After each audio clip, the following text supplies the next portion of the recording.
વિદ્યાર્થી મિત્રો આપણે એક્ઝામ્પલ ની અંદર આગળ વધીએ તો છેલ્લે આપણે એક્ઝામ્પલ જે છે 27મો ગણ્યો હતો બરાબર ટૂંકમાં એક અલગ હતો ત્રણ એક સરખા હતા એક હાઇડ્રોજન માટે હતો સોડિયમ માટે હતો એ પ્રમાણેનું હતું બધું હવે અલગ પ્રકારના જોઈએ સ્વાધ્યાયનો છે 19મો દાખલો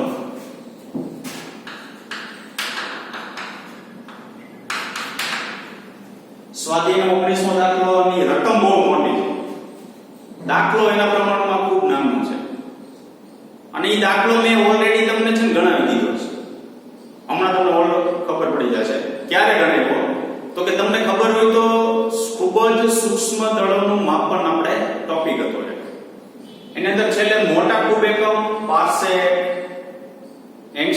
નાના કુબ એકમ એંગસ્ટ્રોમ એવા બધા એકમ હતા પ્રકાશ વર્ષ હતા બરાબર તો આ બધા એક એસ્ટ્રોનોમિકલ યુનિટ હતું કે સૂર્ય અને પૃથ્વી વચ્ચેનું સરેરાશ અંતર જે છે કેટલું હોય છે આ બધા જે એકમો જે છે ને તેની અંદર છેલ્લે એક પાર્સેકની વેલ્યુ મેળવી હતી ખબર બરાબર પાર્સેકની વેલ્યુ જે મેળવી હતી ને એ પાર્સેકની વેલ્યુ આપણે અહીં પાછી મીટરમાં મેળવવાની કીધી છે કાઈ નવું છે નહીં તો જોઈએ દાખલાની અંદર રકમ જોઈએ રકમ બહુ મોટી છે બરાબર નજીક દેખાતા બે તારાઓનું અંતર માપવા માટે પરિચ્છેદ 2.3.1 ની દ્રષ્ટિ સ્થાન ભેદની રીતના સિદ્ધાંતનો ઉપયોગ કરવામાં આવે છે 2.3.1 ની જો આપણે દ્રષ્ટિ સ્થાન ભેદની રીતનો ઉપયોગ કરવાનો છે એમાં શું હતું ચાપને ત્રિજ્યા અને આ એક ખૂણો હતો એને શું કહેવાય સમતલ કોણ કહેવાતો હતો બરાબર પછી કે d અંતર હતું વ્યાસ કે d જેટલું હતું બરાબર એવું બધું આપણે લેવાનું છે સૂર્યની આસપાસ પોતાની ભ્રમણ કક્ષામાં 6 મહિનાના સમય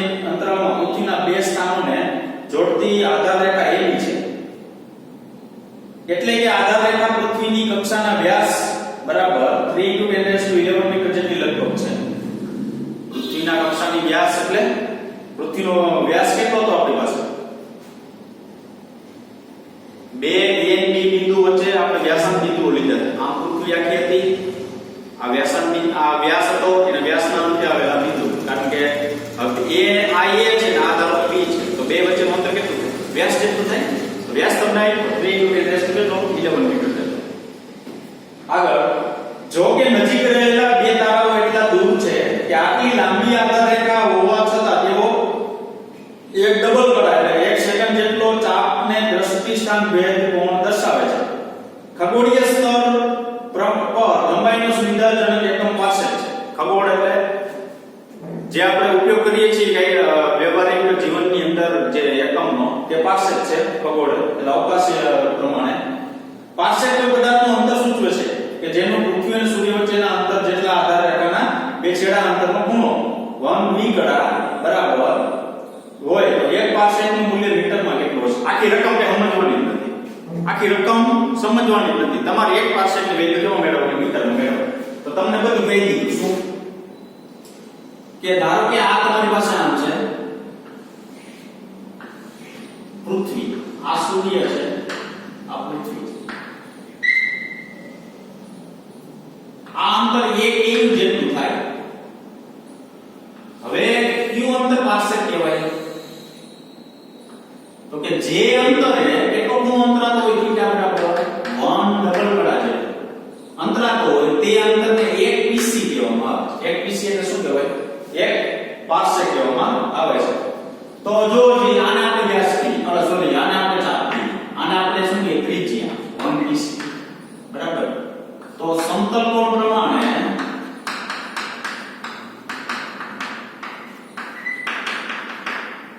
થીટા બરાબર ચાપના છેદમાં શું લખાય ત્રિજ્યા તો ચાપના છેદમાં ત્રિજ્યા લખવી હોય તો ચાપને આપણે a વડે દર્શાવ્યું ત્રિજ્યા આપણે r વડે દર્શાવ્યું થીટા તો આપણે મેળવવાનું શું છે એક પાર્સેક મેળવવું છે તો એક પાર્સેક આપણા પાસે ત્રિજ્યા તરીકે કામ કરશે તમે આ એક કેન્દ્ર કયો આ મોટું સર્કલ આમ દોરવામાં આવે તો આ ચાપ આ ત્રિજ્યા તો r બરાબર l ના છેદમાં શું લખાય થીટા તો l એટલે લંબાઈ કેટલી 1 ઇંચ જેટલી l એટલે લંબાઈ ચાપ છે આ અંતર કેટલું 1 ઇંચ જેટલું થીટા કેટલો 1 ડબલ કડા જેટલો તો 1 ઇંચ એટલે શું 1.496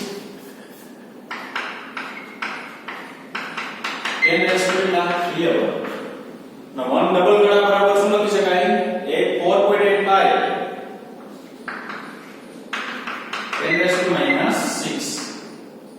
બરાબર તો 3.08 into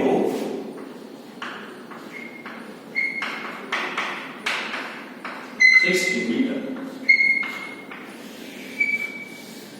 આ એટલે શું લખી શકાય ત્રિજ્યા બરાબર 1 pc લખી શકાય 1 pc એટલે 1 પાર્સેલ બરાબર 3.08 into 10 રેસ ટુ કેટલા પ્રાપ્ત થશે આપણે 16 મીટર જેટલું પ્રાપ્ત થશે બરાબર તો ઓલરેડી આપણે દાખલો જે છે એ આપણે ખૂબ જ સૂક્ષ્મ અંતરોના માપનની અંદર ભણી ગયા છીએ આ ખૂબ જ સૂક્ષ્મ અંતરનું માપન જે છે તેની અંદર આ દાખલો આપણે આવી ગયો છે આપણે થિયરીમાં આપણે લીધેલું હતું બરાબર અમુક દાખલા જે છે આવી ગયા તમને ખબર હોય તો એક આપણે t બરાબર 2π/L/g પારિમાણિક વિશ્લેષણનો ઉપયોગ કરીને આપણે થિયરીમાં ભણી ગયા પણ ઓલરેડી દાખલામાં આવ્યું એવી રીતના આમાં એમ જ છે ઓલરેડી આપણે આ થિયરી ભણી ગયા છે ને ઓલરેડી આપણે તેમાં આ દાખલા સ્વરૂપે આપેલું છે બરાબર હવે આગળ જોઈએ સ્વાધ્યાયનો છે 23મો દાખલો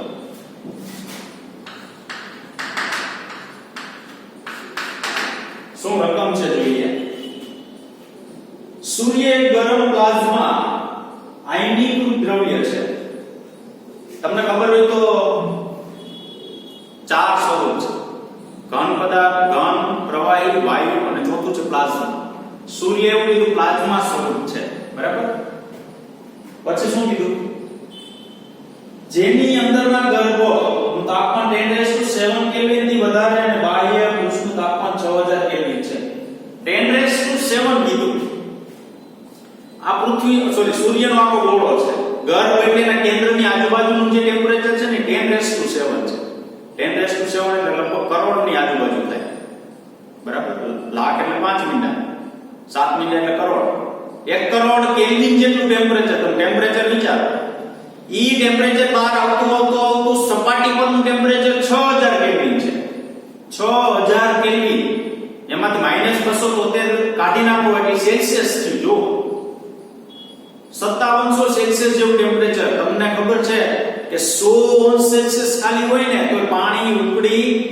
વરાળમાં પ્રવાહીનું વરાળમાં રૂપાંતર થવા માંડે છે તો કેટલા ગણું 57 ગણું જેટલું ટેમ્પરેચર વધારે છે આપણે ખબર છે પૃથ્વીની સપાટી ઉપર જો 45 થી 46 ડિગ્રી ટેમ્પરેચર થાય ને બરાબર તોય આપણે સારી રીતના જીવન જીવી શકતા નથી તો એનો મતલબ એવો કે ટેમ્પરેચર કેટલું હાઈ છે સૂર્ય પોતે સ્વયં પ્રકાશિત ગણવામાં આવે છે શું કામ તો કે કોર ભાગનું ટેમ્પરેચર 10⁷ કેલ્વિન છે સપાટીનું ટેમ્પરેચર જે છે એ 6000 કેલ્વિન છે એવું કીધું આપણે આગળ આટલા ઊંચા તાપમાને કોઈ પણ પદાર્થ ઘન કે પ્રવાહી અવસ્થામાં રહી શકે નહીં વ્યવહાર છે તમને ખબર જ છે કોઈ પણ પદાર્થ છે ઘન કે પ્રવાહી સ્વરૂપે ન રહી શકે શું કામ તો કે આપણે જ વાતો કરીએ શું તો કે આપણું કિલોમીટર સૂર્યથી દૂર હોય તો આપણે ભસ્મ થઈ જઈએ બહુ કિલોમીટર દૂર હોય તો ભસ્મ થઈ જાય એનો મતલબ એવો કે એ સપાટી ઉપર ઘન પદાર્થ કોઈ પણ મૂકો તો ડાયરેક્ટ પૂરું પ્રવાહી મૂકો તો ડાયરેક્ટ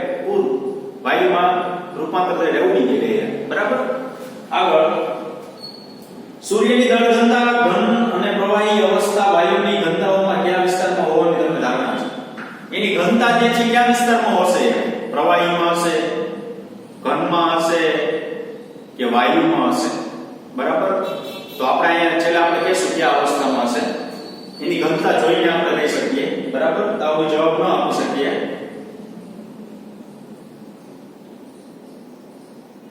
આગળ તમારું અનુમાન સાચું છે કે તેની ચકાસણી નીચે આપેલી માહિતી પરથી નક્કી કરી શકો છો સૂર્યનું દળ 2 × 10⁻³ કિલોગ્રામ સૂર્યની ત્રિજ્યા 7 × 10⁸ મીટર નક્કી કેમ કરવું તો કઈ નહીં કરવાનું આપણે એની ઘનતા મેળવી લેવાની જો ખૂબ જ મોટી ઘનતા મળતી હોય ઘનતા ખૂબ જ મોટી મળતી હોય તો તમે એવું કહી શકો કે લગભગ ઘન અથવા પ્રવાહી હોય છે કારણ કે ઘન પદાર્થ અને પ્રવાહી પદાર્થની ઘનતા વધારે હોય ખૂબ જ ઓછી ઘનતા મળતી હોય તો એનું સ્વરૂપ જે છે કયા સ્વરૂપે હોય છે વાયુ સ્વરૂપે હોય છે બરાબર એ તો તમે ઘનતા મેળવો પછી તમે નક્કી કરી શકો કે આ વાયુ સ્વરૂપે મળે છે કે ઘન સ્વરૂપે આપણે પ્રાપ્ત થશે બરાબર તો જોઈએ આગળ આપણે શું થયું સૂર્યનું દળ આપેલું છે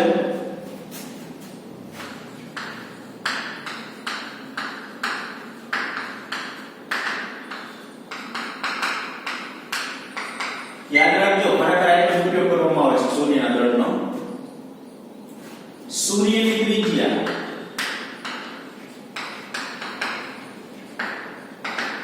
દળ સ્મોલ m ત્રિજ્યા સ્મોલ r 7 × 10 ની 8 ઘાત મીટર આવું આપેલું છે હવે સૂર્યનું શું મેળવવાનું કહો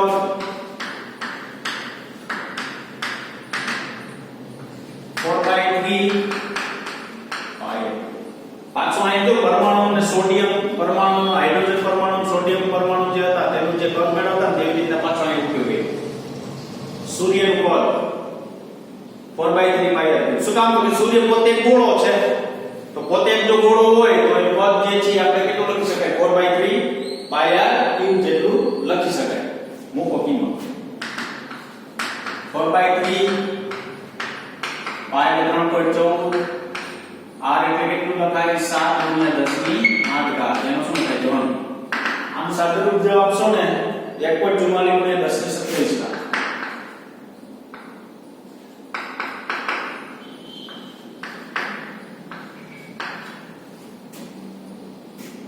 आपने प्राप्त થયું શું પદ આપણે તો ઘનતા સાથે સરખામણી કરવાની ને વાયુ છે પ્રવાહી છે કે ઘન છે તો સૂર્યની ઘનતા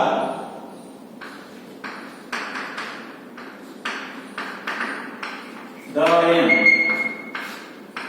અને પદ કેપિટલ v ટૂંકમાં ઘનતા બરાબર દળના છેદમાં પદ તો દળ છે 2 × 10 ની ઘાત 30 છેદમાં કદ છે આપણી પાસે 1.44 10 ની 27 આનું સાદુરૂપ આપવામાં આવે તો 1.38 × 10 ની 3 ઘાત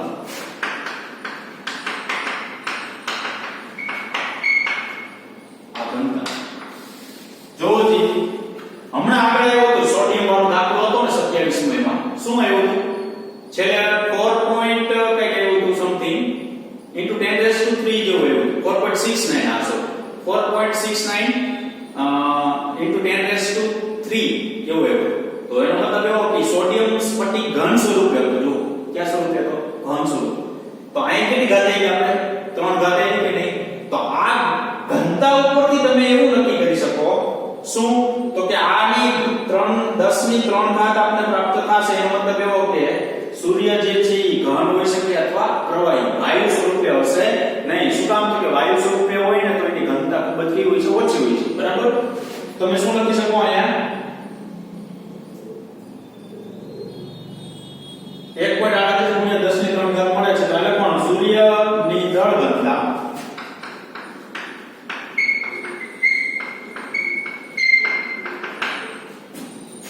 ઘન અથવા પ્રવાહી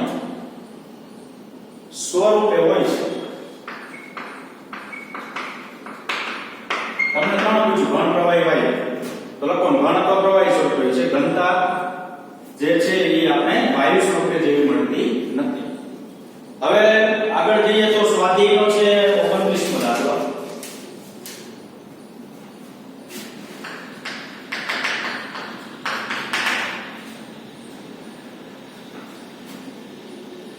લેસર પ્રકાશનો અત્યંત તીવ્ર એકરેખી તથા એક દિશ કિરણપુંજનો સ્ત્રોત છે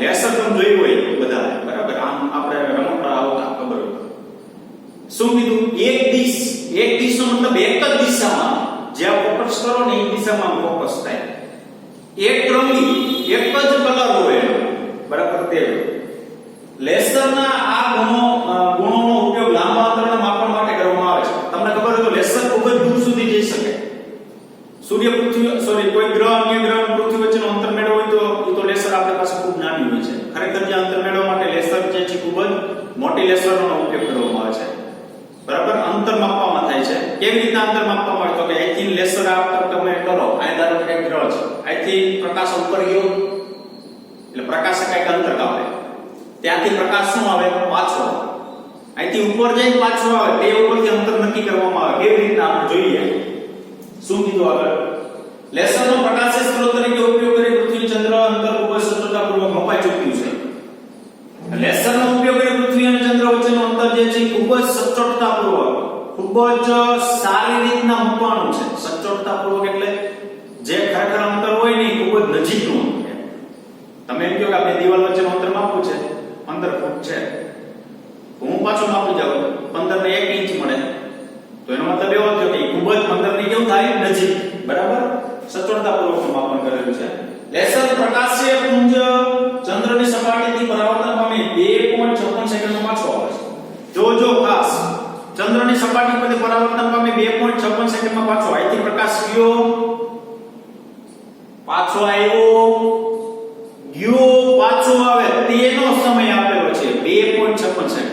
ખાલી જાય એનો નથી, ખાલી આવે એનો સમય નથી, કુલ સમય કે અહીંથી લેસર ગઈને પ્રકાશ ગયો પરાવર્તન થઈને પાછો આવ્યો એ 2.56 સેકન્ડની અંદર પાછો પૃથ્વીની સપાટી પર આવી જાય છે.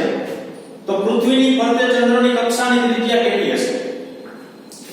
આ પૃથ્વી છે એની આજુબાજુ ચંદ્ર પરિભ્રમણ કરે છે, કક્ષાની ત્રિજ્યા એટલે બે વચ્ચેનું શું થયું ખરેખર અંતર થયું, બરાબર. તો ચંદ્ર અને પૃથ્વી વચ્ચેનું ખરેખર શું થયું અંતર કેટલું હશે તે આપણે માપવાનું છે. હવે જોઈએ અહીં ધારો કે પૃથ્વી અને ચંદ્ર વચ્ચેનું અંતર બરાબર સ્મોલ d છે. પૃથ્વી અને ચંદ્ર વચ્ચેનું અંતર ધારો કે કેટલું છે સ્મોલ d છે.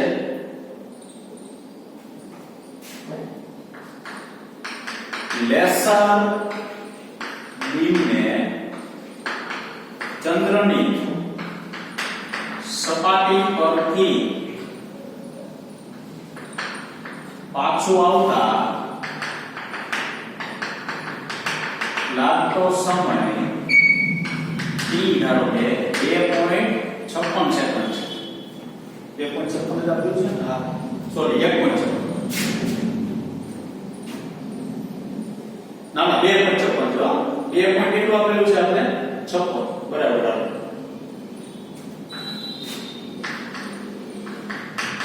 લેસર પ્રકાશે કાપેલ કુલ અંતર, આ સૌથી અગત્યનું છે ભૂલતા નહીં. લેસર પ્રકાશે કાપેલું કુલ અંતર, લેસર પ્રકાશે કાપેલું કુલ અંતર પૃથ્વી અને ચંદ્ર વચ્ચેનું અંતર સ્મોલ d. તો ધારો કે આ છે પૃથ્વી, આ છે ચંદ્ર, સમજો બરાબર. અહીંથી તમે લેસર ગઈ આમ ગયું તો એને કેટલું અંતર કેટલું કહેવાય સ્મોલ d જેટલું. આ પૃથ્વી અને ચંદ્ર વચ્ચેનું અંતર જેટલું લેસર ગઈ અંતર કેટલું, પાછો પરાવર્તન થઈને પાછો આવે છે, પાછું કેટલું અંતર કેટલું હોય d જેટલું. આ શું પૂછ્યું લેસર પ્રકાશે કાપેલ કુલ અંતર કીધું, તો જાય ત્યારે d જેટલું અંતર કાપે, પાછો આવે ત્યારે d જેટલું અંતર કાપે, ટોટલ અંતર કેટલું કાપે 2d. સમજો ખાસ, બરાબર. પૃથ્વીની સપાટી પરથી ચંદ્ર સપાટી પર જવા માટે અહીંથી જાવ એટલે d અંતર કાપો. d શું કામ તો કે પૃથ્વી ચંદ્ર વચ્ચેનું અંતર કેટલું છે d અંતર, પાછો આવે તો કેટલું d, કારણ કે ઉપર જઈને પાછો પ્રકાશ નીચે આવે છે તો ટોટલ અંતર કેટલું હોય કુલ અંતર કીધું એટલે સ્મોલ 2d જેટલું થશે. લેસર બીમની ઝડપ 3 × 10⁸ મીટર પર સેકન્ડ, બરાબર. શૂન્ય અવકાશમાં પ્રકાશનો વેગ 3 × 10⁻, રકમમાં નથી આપેલું, યાદ રાખો રકમમાં નથી આપેલું, 3 × 10⁻ કેટલું થશે 8 મીટર પ્રતિ સેકન્ડ. તો આપણી પાસે જોવો છે હવે ઝડપ બરાબર અંતરના છેદમાં શું લખાય સમય. તો આપણે મેળવવાનું શું છે પૃથ્વી અને ચંદ્ર વચ્ચેનું અંતર સ્મોલ d. તો અહીં લખાય સ્મોલ d, અહીં લખાય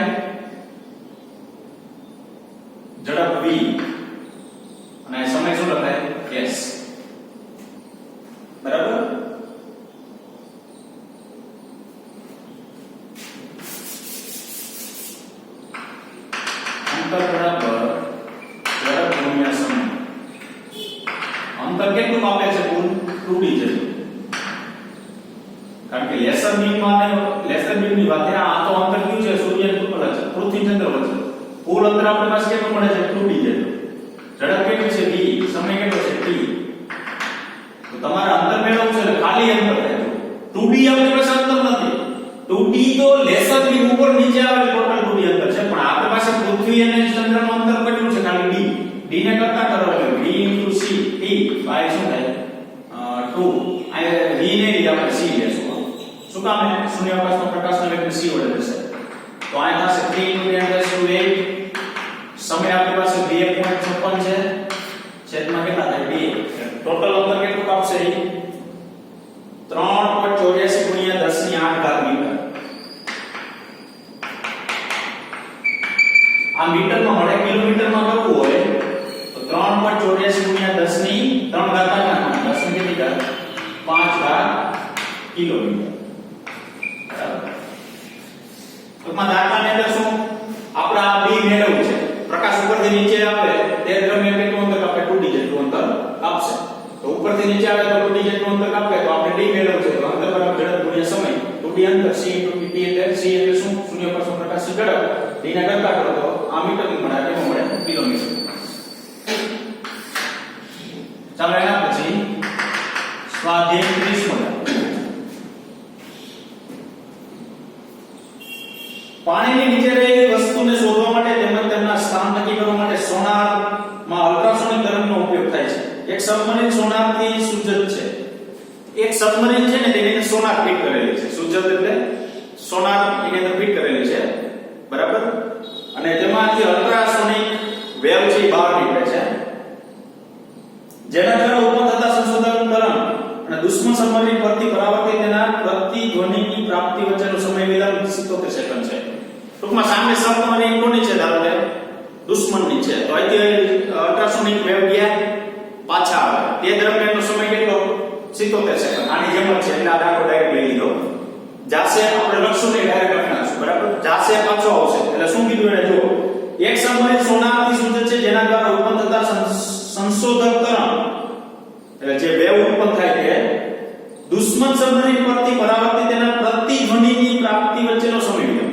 પ્રતિધ્વનિ એટલે પાછો જે ધ્વનિ આવે છે, આમ જાશે પાછો જે આવે છે ને તેનો સેકન્ડની અંદર જાશે અવાજ કે વેવ જાશે પાછો વેવ આવી જશે.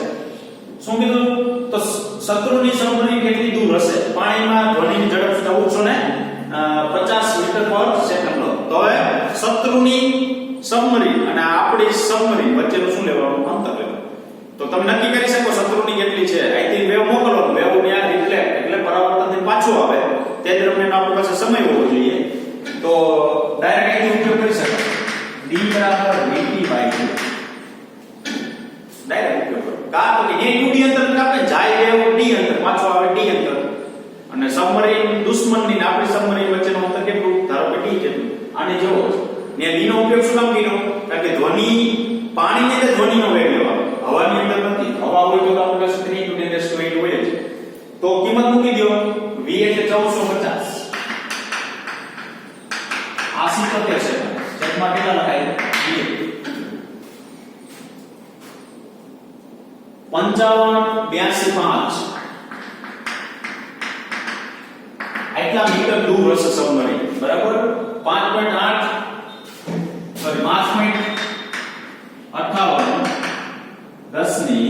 10⁴ મીટર.